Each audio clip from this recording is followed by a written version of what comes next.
아버지, 제 것이라면 받아야죠. 그러더니 자신을 쳐다보는 어른들을 보고 싱글벙글 웃으면서 대신 저분들을 저의 수양 부모로 모시렵니다. 그래서 함께 살면 되잖아요. 그러자 석숭의 아버지가 옳거니 하면서 무릎을 탁 쳤다. 이제 자신의 복이 다 끝났다고만 생각하고 있던 차복이 또한 얼굴이 밝아졌다. 그렇게 해서 석숭이는 친부모와 수양부모를 모시고 함께 살게 되었다. 타고난 복이 얼마나 컸던지 사방에서 복이 저절로 굴러 들어와서 세상에서 제일 가는 부자가 되었다. 복은 나눌수록 커지는 법이라고들 한다.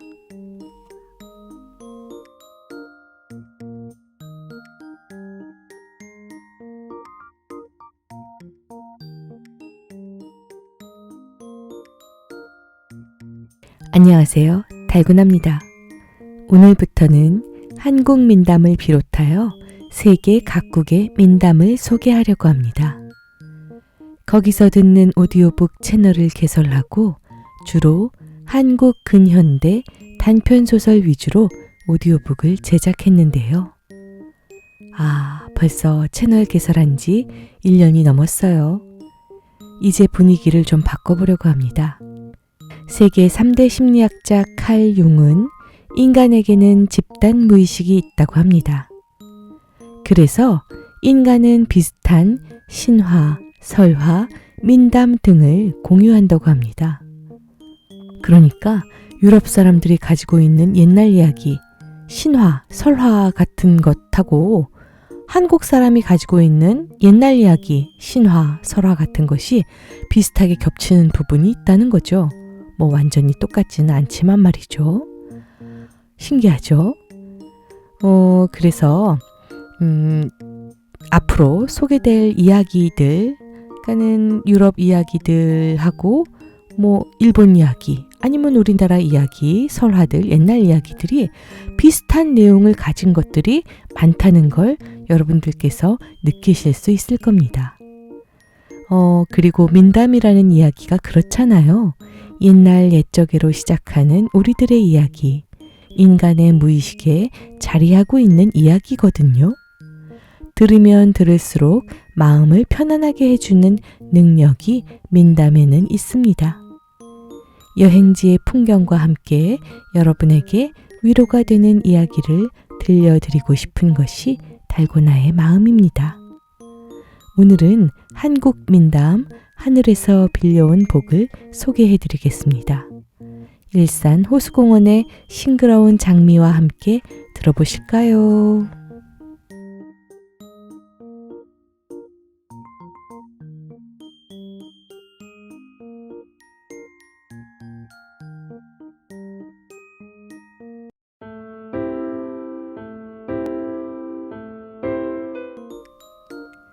옛날 한 마을에 차복이라는 나무꾼이 살고 있었다. 예쁜 각시와 결혼해서 오순도순 재미있게 살았는데 집이 너무 가난한 것이 흠이었다. 날마다 힘들게 나무를 해서 한 짐씩 장에 내다 팔았지만 그걸로는 하루 3끼를 먹기가 쉽지 않았다. 그래서 차복이는 마음을 단단히 먹었다. 계속 이렇게 살 수는 없어. 고생하는 김에 좀 더 고생해보자. 이제부터 하루에 나무를 2짐씩 해야지. 이튿날부터 차복이는 아직 닭도 울기 전에 캄캄한 꼭두새벽에 집을 나서서 해가 서산에 넘어가 어두워질 때까지 쉴 새 없이 일을 했다. 그렇게 해서 나무 2짐을 채울 수 있었다. 차복이가 나무 2짐을 짊어지고 와서 마당에 내려놓자 아내는 깜짝 놀랐다. 어머 여보, 나무를 어떻게 2짐씩이나 했어요? 힘들지 않아요? 괜찮아. 두고 보라고. 부자는 못 되더라도 밥 걱정은 말아야지. 색시는 눈물을 흘리며 남편의 손을 꼭 잡았다. 차보기는 색시가 해준 밥을 맛있게 먹고 잠자리에 들었다. 다음 날 나무찜을 장에 내다 팔려고 이른 새벽에 일어나 마당에 나간 차보기는 깜짝 놀랐다. 여보, 마당에 둔 나무 한 짐이 어디로 갔지? 예? 저는 나무를 만지지 않았는데요. 이상한 일이었다. 근처 어디에서도 사라진 나무 한 짐을 찾을 수가 없었다. 밤중에 누가 여기 올 리가 없는데 이게 땅으로 꺼졌나 하늘로 솟았나? 차보기는 할 수 없이 남은 한 짐을 장에 내다 팔고는 다시 산에 올라가서 열심히 나무를 했다. 그날도 역시 나무를 2짐을 해서 마당에 부려놓고 잠자리에 들었다. 이튿날 새벽 마당에 나온 차보기는 기가 막혀 입을 벌리고 말았다. 나무 한 짐이 다시 감쪽같이 사라진 게 아닌가? 이번에도 사방을 찾아보았지만 나무찜은 찾을 수 없었다. 다음 날도 그 다음 날도 똑같은 일이 벌어졌다. 아무래도 밤에 도둑이 드는 게 분명해. 이렇게 생각한 차보기는 결심을 하고 색시에게 말했다. 무슨 조화인지 내가 꼭 알아내야겠어. 내가 나무찜 속에 들어앉을 테니 짐을 묶어주오. 차보기는 만류하는 색시의 말을 뿌리치고 출입문 쪽에 놓인 나무찜 속으로 들어갔다. 그 속에서 밤을 새우면서 동정을 살피고 도둑이면 붙잡을 참이었다. 달이 떠서 높이 올랐다가 지려고 할 무렵이었다. 차보기가 기다리다 지쳐 꾸벅꾸벅 졸고 있는데 갑자기 철커덕 하면서 무언가가 나무찜을 붙잡는 소리가 났다. 차보기는 퍼뜩 잠에서 깨어 정신을 바짝 가다듬었다. 옳거니 드디어 왔구나. 어디 두고 보자. 그런데 뭐가 좀 이상했다. 나무찜이 앞으로 나가는 게 아니라 위로 올라가는 것이 아닌가? 마치 연기가 오르듯이 하늘로 훨훨 날아오른다. 차보기의 등에는 그만 식은땀이 주르륵 흘렀다. 그렇게 얼마를 갔는지 모른다. 나무찜이 잠깐 멈추는 듯 하더니 누군가의 말소리가 들렸다. 위험이 가득 서린 목소리였다. 거기 짐을 내려놓아라. 그러고는 묻는 것이 뭐라고 하는가 하니 오늘도 나무를 2짐 했더냐? 예, 그렇습니다. 쯧쯧 어리석은 인간들. 제 복을 모르고 그리한들 무슨 소용이란 말이냐. 이제 며칠 못 갈 것입니다, 마마. 마마라는 소리에 차보기는 깜짝 놀랐다. 아니, 그럼 여기가 궁궐? 지금껏 하늘로 올라왔으니 그렇다면 저희는 옥황상제가 아닌가? 그래, 호랑이 굴에 물려가도 정신만 바짝 차리면 산다고 했어. 신하가 짐을 막 풀려 하자 차보기는 짐 밖으로 펄쩍 뛰어나가서 옥황상제 앞에 넙죽 엎드렸다. 마마, 통촉하소서. 그러자 짐을 풀던 신하는 물론이려니와 옥황상제도 어찌나 놀랐는지 눈이 휘둥그레져서 입을 딱 벌리고 말을 잇지 못했다. 넌 누구란 말이냐? 소인 이 나무찜의 주인인 줄로 아렵니다. 한번 잘 살아보려고 죽을 힘을 다해 나무를 했는데 이렇게 나무찜을 가져가시니 어인 일이란 말입니까? 하루 3끼 먹기도 힘든 고된 인생입니다. 부디 통촉해 주소서. 그제서야 어찌 된 일인지를 깨달은 옥황상제가 차보기에게 말했다. 그래, 무슨 말인지 알겠다. 하지만 그것이 너의 복이니 난들 어쩌겠느냐. 그게 저의 복이라니 무슨 말씀인지 모르겠습니다. 그러자 옥황상제는 자, 나를 따라오너라. 내가 가르쳐 주지. 하면서 차보기를 이끌고 뒤뜰에 있는 창고로 갔다. 창고에 들어가니 천장에 수많은 주머니들이 대롱대롱 매달려 있었다. 어떤 주머니는 어른 머리통만 하고 어떤 주머니는 아기 주먹만 해서 그 크기와 모양이 각양각색이었다. 자세히 살펴보니 주머니마다 이름이 씌어 있었다. 이게 바로 사람들의 복주머니다. 여기 든 복대로 평생을 살게 돼 있는 법이지. 차보기가 한참 만에 자기 복주머니를 찾고 보니 거기 걸린 수많은 주머니 가운데서도 형편없이 작아서 안에 든 것이 없었다. 차보기는 그만 힘이 쭉 빠졌다. 보잘것없는 주머니가 너무나 원망스러웠다. 울상이 된 차보기가 유난히 큰 주머니를 가리키면서 물었다. 저건 누구 것이기에 저렇게 복이 많단 말입니까? 그건 석숭이의 것이야. 복을 아주 대차게 타고났지. 머자나 세상에 태어날 게다. 그때 차보기가 옥황상제의 옷자락을 붙잡고 울면서 사정하기 시작했다. 상제님, 제발 제 소청을 좀 들어주십시오. 석숭이라는 사람이 누군지 모르나 아직 세상에 태어나지도 않았다니 저 복을 좀 빌려준들 무슨 상관이겠습니까? 석숭의 복을 빌려 쓰게 해주세요. 뜻밖의 청을 들은 옥황상제가 한참 난감한 표정을 짓더니 입을 열었다. 거참 듣고 보니 그것도 그렇긴 하구나. 한동안 빌려주는 것이야 무슨 상관이랴. 네, 그리하마. 고맙습니다, 상제님. 하지만 때가 되면 복을 석숭이한테 돌려줘야 해. 석숭이 7살 되는 해를 넘기면 안 된다. 명심하겠습니다.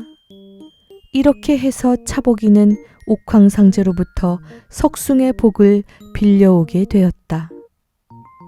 차보기 동아줄을 타고 지상에 내려와 보니 그새 며칠이 지난 뒤였다. 남편이 도둑놈한테 몹쓸 일을 당한 줄 알고서 울고 있던 색시는 남편을 붙잡고 기쁨의 눈물을 흘렸다. 여보, 이제 우리도 잘 살게 됐어. 이렇게 몸성이 돌아온 것만으로도 충분해요. 다음 날 차보기는 가벼운 마음으로 도끼를 메고 나무를 하러 나섰다. 한참 나무를 하다가 그늘에서 잠깐 땀을 식히는데 주변에 벌어진 밤송이들이 눈에 띄었다. 그래, 이걸 주워다가 색시 줘야겠다. 차보기가 막 통통한 알밤을 한 보따리 챙겨놓고 있는데 지나가던 노인이 차보기를 불렀다. 이봐 젊은이, 내가 밤을 좀 먹고 싶은데 그 밤을 내게 주지 않겠나? 대신 이 부싯돌을 줌세. 차보기는 밤이 아까운 마음이 들었지만 노인이 하는 말이라서 알겠습니다. 그러시지요. 밤을 주고서 부싯돌을 받았다. 하긴 밤보다 부싯돌이 더 귀한 물건이긴 했다. 차보기가 부싯돌을 만지작거리고 있는데 웬 포수가 슬그머니 다가오더니 말을 붙였다. 보시오, 지금 저기 노루 2마리가 있어서 그걸 잡아야 할 텐데 불이 없어서 총을 놓지 못하니 그 부싯돌을 나한테 주구려. 내가 노루를 잡으면 1마리 드리리다. 차보기가 부싯돌을 내주자 포수가 총에 불을 붙여서는 빵빵 쏘더니 노루 2마리를 끌고 와서 1마리를 주었다. 이게 웬 횡재람? 차보기가 나무를 한 짐 해서 짊어지고는 장에 가서 팔려는데 어떤 노인이 말을 끌고 지나가다가 차보기한테 다가와서 말을 걸었다. 여보게 젊은이, 그 노루도 파는 건가? 그거 이 말하고 바꾸지 않겠는가? 예?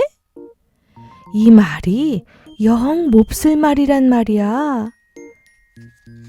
여물을 줘도 안 먹고 등에 올라탈 수도 없고 도대체 말을 들어먹지 않으니 말이지. 그렇다고 잡아먹을 수도 없는 노릇이고 어때? 안 바꿀 테지? 아이고, 말 한 번 가져보는 게 소원이었는걸요. 바꾸겠습니다. 그렇게 해서 노루를 주고 말을 끌어오니 말 한 피를 공짜로 얻은 셈이었다. 차보기가 집에 돌아와 아내에게 그 이야기를 하면서 연신 싱글벙글했다.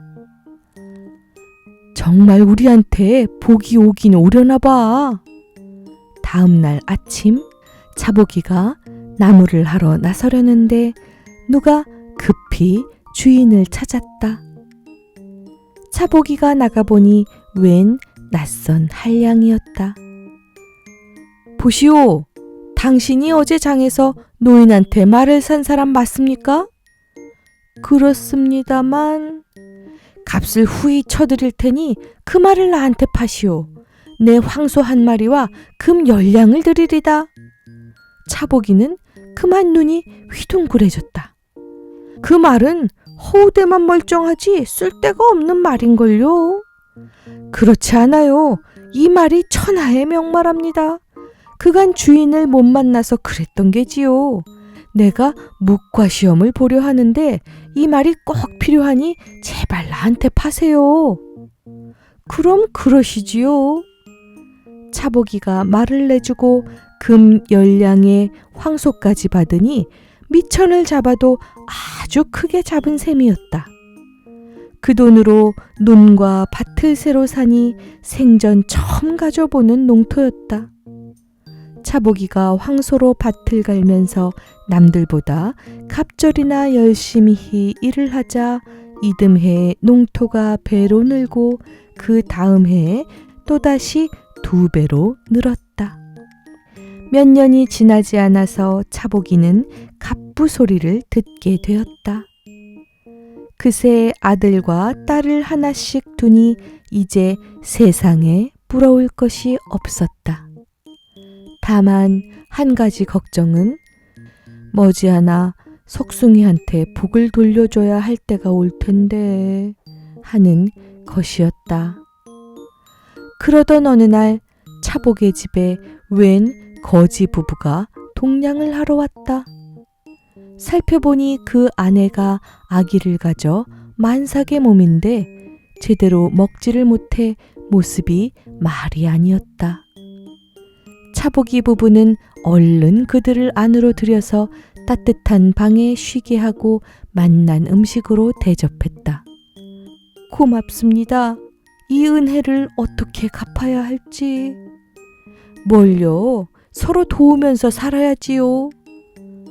그런데 그 다음 날 여자가 배가 아프다고 야단을 하기 시작했다. 애를 낳으려는 게 분명했다. 차보기가 산파를 불러서 돌보게 하니 거지 여인은 아기를 순산하였다. 고추 달린 사내 아이였다. 차보기 부부는 미역국을 끓여내면서 산모와 아이를 돌봐주었다. 차보기가 무심코 거지 남편에게 물었다. 그런데 아이 이름은 어떻게 하시려오? 그때 그 거지의 대답이 뜻밖이었다. 그냥 석숭이라고 지으렵니다. 그 말에 차보기는 깜짝 놀라고 말았다. 자기가 빌린 복의 임자가 제 발로 찾아든 것이 아닌가? 이제 복을 누릴 날도 몇 년 남지 않았다. 아이가 7살이 되기 전에 복을 돌려줘야 하니 말이다. 차복이가 거지에게 말했다. 이것도 다 인연이니 다른 데 가실 게 아니라 여기서 우리와 함께 사십시다. 내가 살림살이를 마련해 드리지요. 그러자 거지는 감지덕지해서 머리를 조아리는 것이었다. 그 모습을 보자니 차복이는 저도 모르게 한숨이 났다. 그렇게 함께 오순도순 어울려 살다 보니 어느새 석숭의 나이 7살이 다가왔다. 차복이는 더 이상 미룰 수 없다고 생각하고 석숭이네 식구를 불러놓고 지난 사연을 숨김없이 다 털어놓았다. 지금 내가 누리는 복은 다 저 아이의 것을 빌린 것이니 내 것이 아닙니다. 이제 때가 됐으니 돌려줄 수밖에요. 우리 집 재산을 다 드릴 테니 받으시구려. 그러자 석숭의 아버지는 그만 난감해졌다. 그건 안 될 일입니다. 어찌 우리가 그 재산을 받겠습니까? 이 재산을 안 받으면 난 제명에 살 수 없다오. 그러니 받으셔야만 합니다. 석숭이 부모는 재산을 받을 수도 없고 안 받을 수도 없어 난처해서 어쩔 줄을 몰랐다. 그때 옆에서 듣고 있던 어린 석숭이가 나섰다. 아버지, 제 것이라면 받아야죠. 그러더니 자신을 쳐다보는 어른들을 보고 싱글벙글 웃으면서 대신 저분들을 저의 수양 부모로 모시렵니다. 그래서 함께 살면 되잖아요. 그러자 석숭의 아버지가 옳거니 하면서 무릎을 탁 쳤다. 이제 자신의 복이 다 끝났다고만 생각하고 있던 차복이 또한 얼굴이 밝아졌다. 그렇게 해서 석숭이는 친부모와 수양부모를 모시고 함께 살게 되었다. 타고난 복이 얼마나 컸던지 사방에서 복이 저절로 굴러 들어와서 세상에서 제일 가는 부자가 되었다. 복은 나눌수록 커지는 법이라고들 한다.